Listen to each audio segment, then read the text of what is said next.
আরে এবার আমি সেজে গুজে তৈরি হয়েছি, মানে তোমার কাছে জোর করে আলিঙ্গনে আদায় করব, আমার কাছে?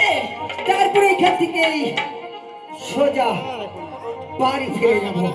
ও মা, তার জন্য তুই এইভাবে তৈরি হলি? হ্যাঁ। তবে শোন লক্ষাই, তুই যেইভাবে তৈরি হলি আমার তো ভীষণ ভয় পায়। লাগাই কথা।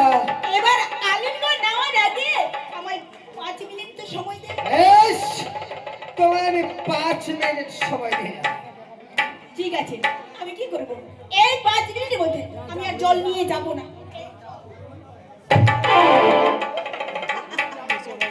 কি গো বৌদি, তোমরা হাসছো?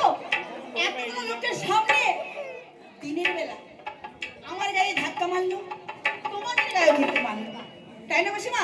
আচ্ছা এইবার বলো, আমি যদি এই শয়তানের পিছনে লড়তে যাই, তোমরা আমাকে সাহায্য কেউ সাহায্য করবেন না, বাটার সাইজ। কি গো, সাহায্য করবে না মাসিমা? ওই যে বলেছে মাসিমা। হ্যাঁ, সাহায্য করবে। ভালো।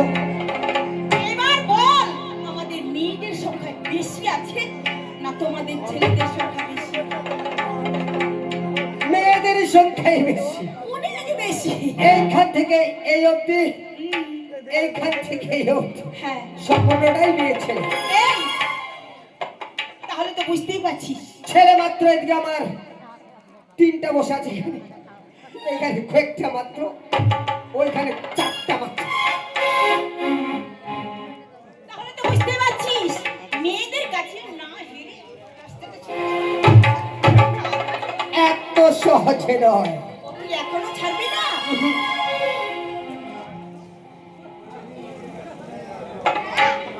আমি তোমায় ছেড়ে দেব না। কি দেবে? আমি ছেড়ে দেবো? কখনোই না। এখন বুঝতে পারছি তুমি আমায় আলিঙ্গন দেবে কিনা। না না না, পারবে না তো?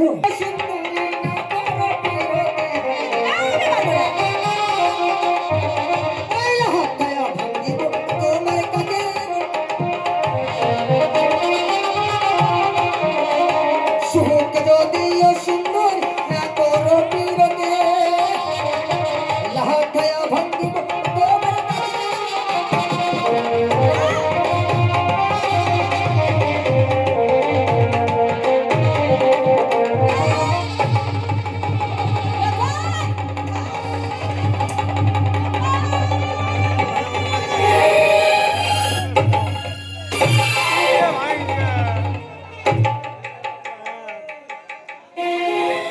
ওই কি গো,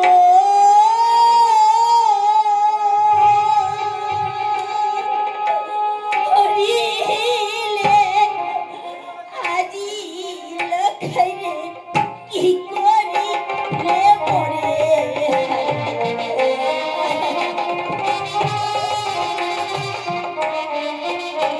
ওই কি করিলে আজি লখাইরে কি করিলে হায়।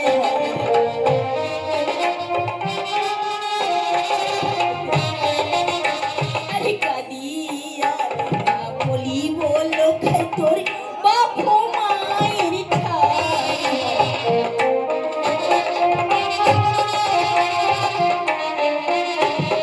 কি করিলে আজ লখাইরে কি করিলে হায়।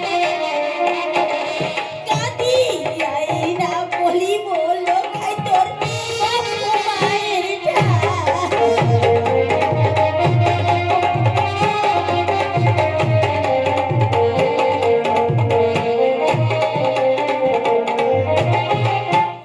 কি করিলে রে লখাই, কি করিলে হায়। কাদিয়াই বলিব তোর বাপ মায়ের ঠাই। আমি মরি তোমার রূপে, মদনের তাপে চোরি করে হরণ করেছি।